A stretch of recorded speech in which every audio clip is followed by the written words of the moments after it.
Estas tumbas do mosteiro de San Pedro de Rochas pertencen á época sueva. Os suevos botaron en Galicia preto de 175 anos, que tampouco é tanto cando estamos a repasar unha historia que abrangue máis de 2000. Sen embargo, os suevos deixaron unha herdanza que para os galegos sempre tivo un valor moi importante, a parroquia.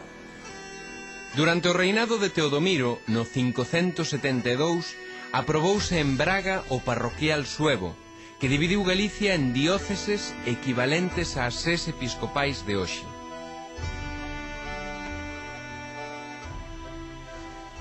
Estamos en Seceda do Caurel, unha aldea que pola súa estructura cabe pensar que xa existía na Idade Media. Durante séculos, a aldea constituíu o principal núcleo de poboación. Por que tivo tanto éxito este tipo de asentamento fronte ás supostas vantaxes da cidade?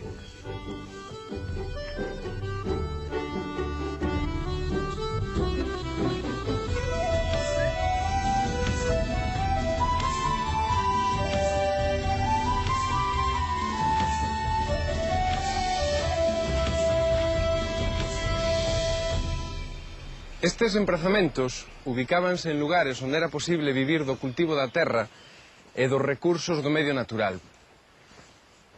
Por iso, aínda hoxe, a aldea é a entidade de poboación máis común en Galicia.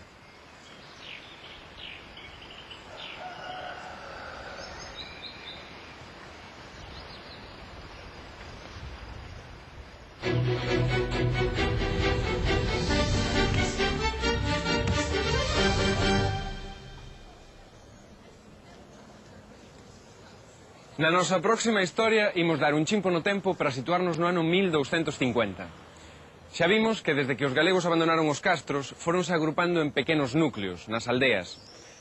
O caso é que xa había tempo que deran en comerciar co excedente agrario e nos lugares onde se celebraban os mercados foron levantándose as principais cidades galegas, como esta de Pontevedra. Nelas vivían comerciantes, mestres artesáns e aprendices.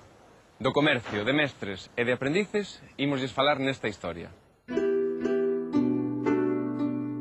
Este é Xan de Mosteiro, veciño dunha aldea do Val do Umia. Está acabando de cargar no seu carro un bocoi de viño para leválo a vender a Pontevedra. Tivo a fortuna de lograr unha boa colleita, pero hoxe non vai ir só á cidade. Vaino acompañar o seu fillo máis vello, Paio. Aínda é case un neno, e sempre lle fixo ilusión que o seu pai o levase á feira, pero na súa cara non se adiviña ningunha alegría. Na casa, todos saben que a noite Paio non vai volver. Despois de faláreno, os pais decidiron que é mellor que vai á cidade para aprender un oficio. A situación económica favorable que experimentou Galicia nos séculos XII e XIII provocou un aumento na produción agrícola e na poboación. Empezouse a comerciar cos produtos do campo a través do Camiño de Santiago e por vía marítima, principalmente desde o porto que había aquí, en Pontevedra.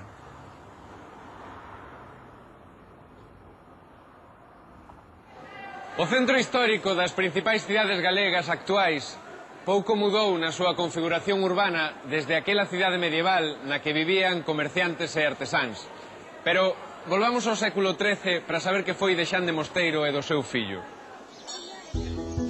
Atraídos uns polos outros, aquí véñense asentando desde hai anos artesáns, comerciantes e traballadores procedentes das aldeas da contorna.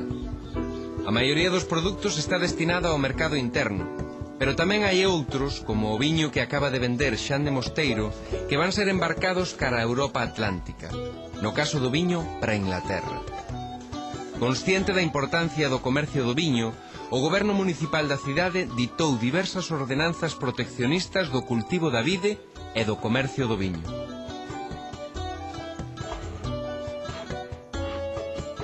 Despois de vender o viño, Xan de Mosteiro atopou un mestre carpinteiro interesado en coller a Paio como aprendiz. O mestre deulle conta das condicións do contrato de aprendizaxe pola que se rexía o gremio. Como garantía de que o rapaz ia cumprir ben coas súas obrigas, o pai tiña que deixar como fianza unha cantidade de cartos que case dobraba o que lle deran polo viño que vendera antes. O aprendiz quedaba baixo a dependencia do mestre por un tempo aproximado de 2 anos e medio. Nese intervalo, o aprendiz tiña que servir ao mestre como a un criado serve a un señor, obedecendo fielmente en todo o que lle mandase e nunca podía ausentarse do taller sen permiso. O contrato obrigaba o mestre a ensinarlle o oficio ao rapaz, a alimentalo e a vestilo e a darlle instrumentos de traballo así que concluíse o período de formación. Na práctica, pasaba moito máis tempo desde que o rapaz aprendía o oficio ata que quedaba libre da tutela do mestre e da obriga de traballar para el. Cando ese momento chegase, Paio podería ser contratado como oficial a cambio dun soldiño. Co paso do tempo, se era capaz de realizar unha obra mestra, o gremio de carpinteiros nomearía o mestre e podería establecerse pola súa conta.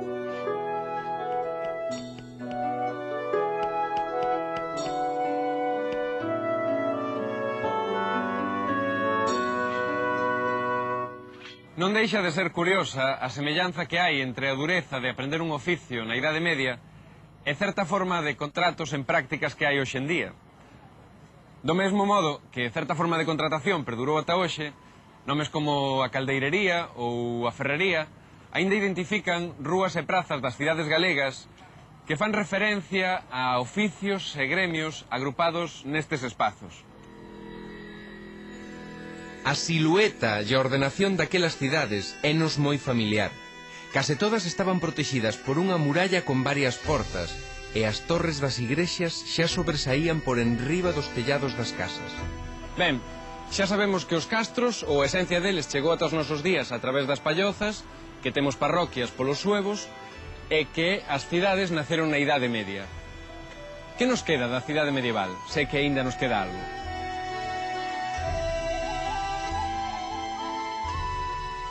Se hai algunha cousa que caracteriza as cidades medievais, son as murallas.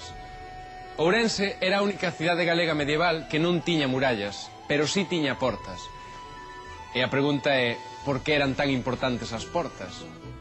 As portas facilitaban o control exercido polos fieles, unha especie de recadadores que se encargaban de cobrar as alcabalas, uns impostos que se pagaban por todo o que se compraba ou se vendía na cidade.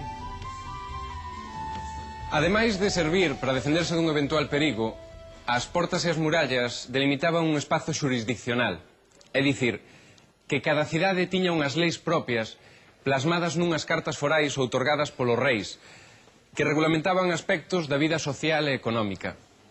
Nelas, entre outras cousas, indicábase que se podía vender e cando. Ademais, estas cartas forais fixaban as normas de convivencia entre os veciños. Xa vimos que na cidade medieval as casas eran moi semellantes, de quitado as dos fidalgos, as dos membros destacados do clero e as dos comerciantes ricos. Pero os edificios máis sobresaíntes eran os pazos fortaleza dos bispos e dos condes, e sobre todo as catedrais, igualmente dotadas de torres defensivas. Nas prazas vendíanse a diario os produtos necesarios para o consumo dos cidadáns. As hortas chegaban ata as murallas das cidades e ás veces ata estaban dentro delas. Case como agora.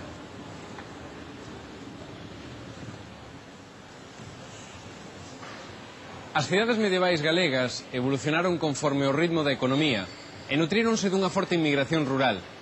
Así, medraron e albergaron unha clase social nova, a burguesía urbana. Cada vez máis poderosos económicamente, os burgueses aspiraban tamén a posuír o poder político, pero nesa pretensión chocaron durante séculos co poder dos señores e da Igrexa.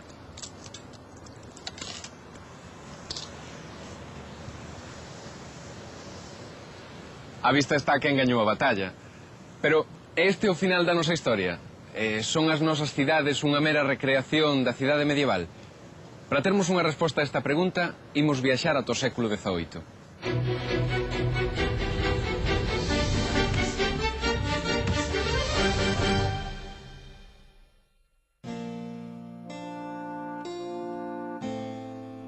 De súpeto o mar serenouse e o mareo quitóuseme de golpe.